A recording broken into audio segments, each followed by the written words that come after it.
known as managed floating exchange rate system, or dirty floating exchange rate system, or yes, dirty floating exchange rate system as compared to clean floating exchange rate system. So the freely floating exchange rate system is also called clean floating exchange rate system, in which no government intervention at all. But when government intervene to manage the freely exchange rate system, we call this dirty floating exchange rate system.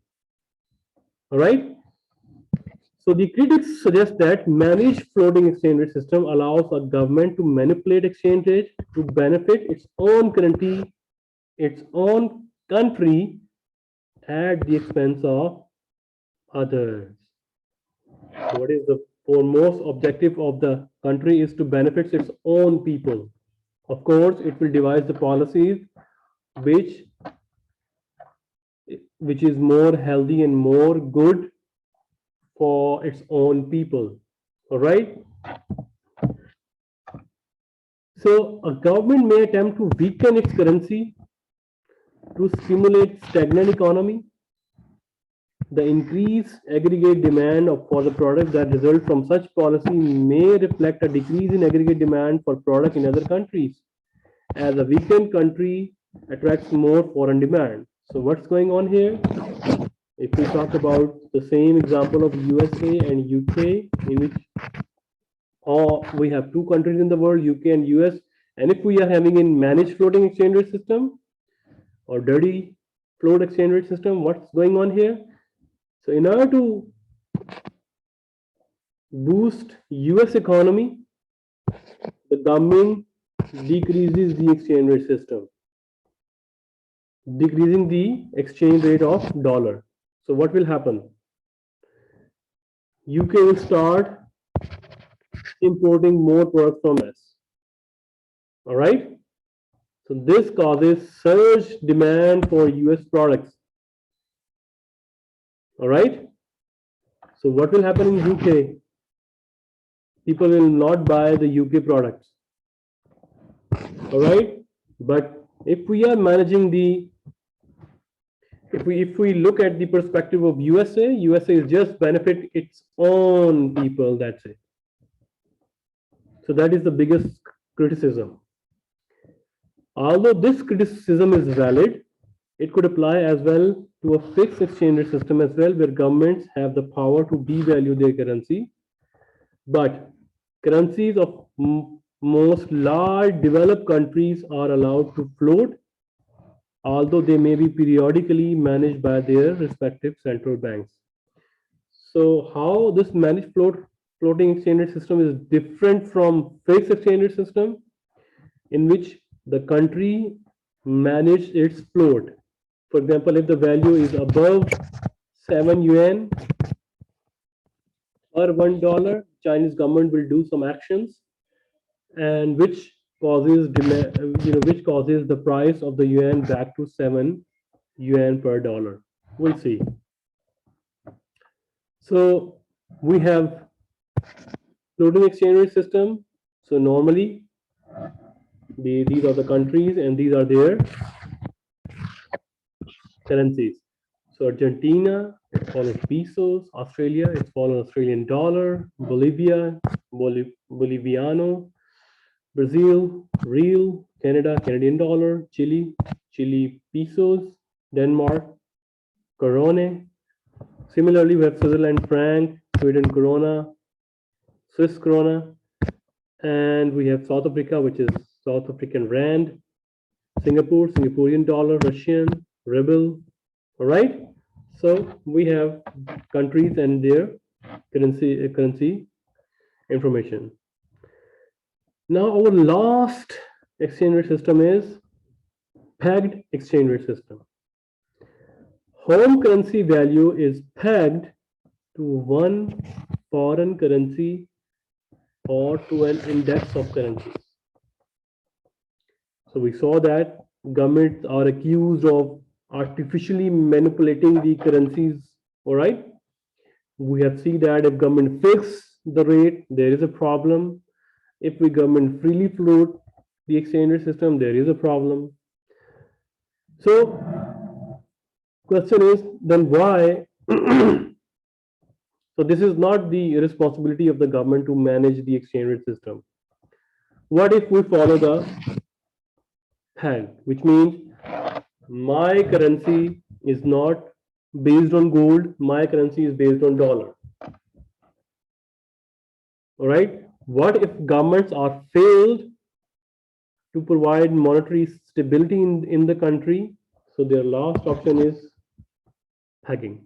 So they link their home currency with some foreign country's currency. So normally governments peg their currency's value to that of the stable currencies such as dollar. So in the history, dollar is the most stable currency, and then pound, and then yen, and then we have now also yuan somehow, but that is debatable. Okay, euro as well. So biggest four currencies are in the world, or we have euro, pound, dollar, yen, and now fifth one is going to be yuan. But still, it's yuan is not included in the big four currencies, category. But still, there is a political reason. Otherwise, the world has started to recognize yuan as a stable currency as well. Okay, so most countries who cannot manage their exchange rate system, so they peg their currencies to dollar. So why? This forces their currency exchange rate with the dollar to be fixed. Second, their currency will move against non-dollars currencies by the same degree as the dollar. If dollar exchange rate of dollar increases with Korean won, exchange rate of Zimbabwe currency also increases with Korean won. Of course, when Zimbabwe currency exchange increases, Korean won depreciated. So why to worry about currencies management and do some policies, and it's so hectic to manage the exchange rate system and exchange forex system. So it's better to peg. So when they peg, what will happen? Their currency is linked to more stable currency, but in that case your monetary policy is not yours. Your monetary policy will be in response to dollars.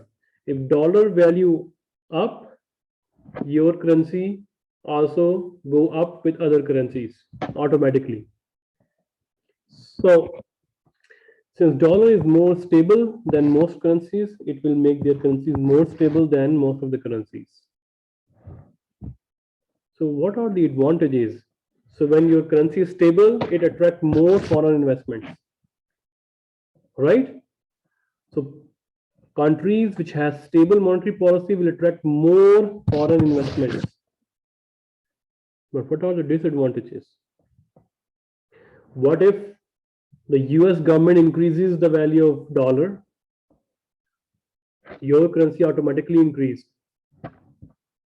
right? When your currency automatically increase and your policy was to strengthen the local businesses, now what happened? Your product will look more expensive to outside world because your currency also appreciated. So maybe this causes a worse effect, effect to your country, because United States will devise policies that will benefit for Americans, not for Zimbabwe. All right. So you just stay, opt dollar as as stable currencies. So your currency's value depends on dollar, right? But what if dollar increase and increase in dollar causes unfavorable condition for your country's currency? So we call this disadvantage. So weak economic or political conditions can cause firms and investors to question whether the peg will be broken or not. In America, they have stable presidential system, but in weak or economic and political conditions of other countries who has pegged their currency with the dollar, their political condition is not right.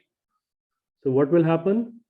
This will causes a change in the currencies, or maybe a lot of pressure on the currencies, on their home currencies, to break the peg that they have linked their currency to the dollar. What the next one is, if foreign investors fear that a peg may be broken, they may quickly sell their investments in that country and convert their proceeds into their home currency.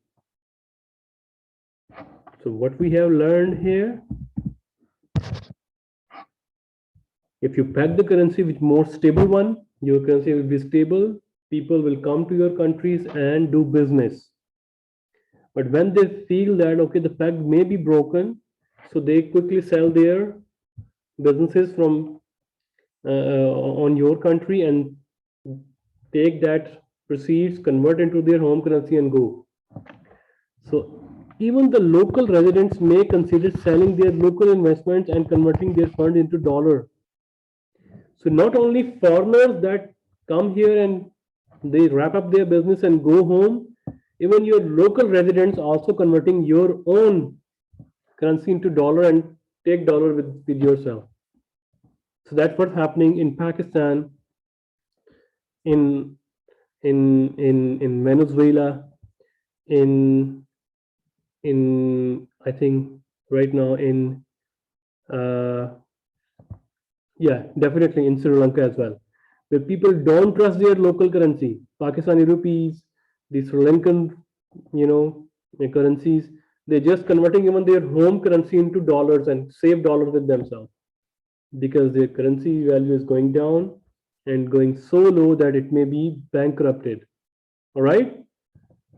So these transactions place more downward pressure on the local currency of that country. All right. So the biggest disadvantage is that your country's policies are not, if you have to follow the country's policies of stable countries' currencies. If you want that peg will remain, you also need to offer the stable financial policies like America if you are pegging with dollar. So if you don't have good economic condition and political stability, peg may be broken. When peg may be broken, all the foreign investment will go home, and even your locals are also selling their investments and converting into dollar, and that's it. And your currency got further into devaluing itself.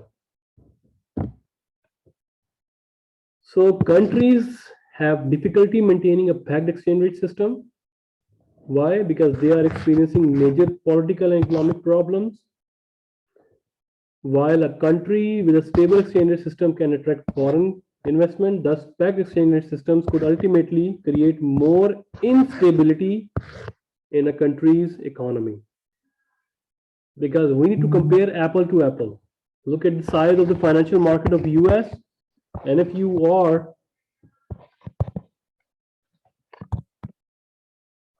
small country, underdeveloped country, or developing country, and you are comparing or you are pegging your currency with the giant, then where the giant moves, your country automatically moves. And you have your own economic policies, and if they contradict with the US economic policies, then your currency value further go down.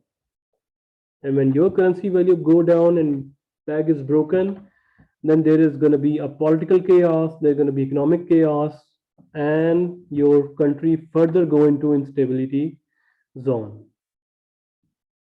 All right? Sorry about that.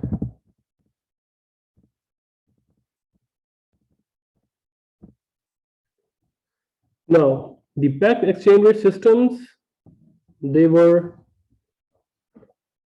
Europe's snake agreement, European monetary system, Mexico peg system, China's pegging